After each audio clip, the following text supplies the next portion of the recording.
Nak balik Sabah hari tu, kita orang decide bermalam di Airport Hotel Capsule Transit.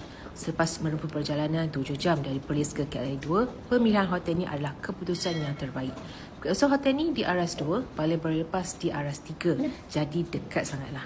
Sampai airport dah petang dalam pukul 5 lebih macam tu. Terus check in hotel, terus dapat rehat sementara tunggu flight pagi esok. Alhamdulillah, bilik bersih, memang puas hati. Assalamualaikum.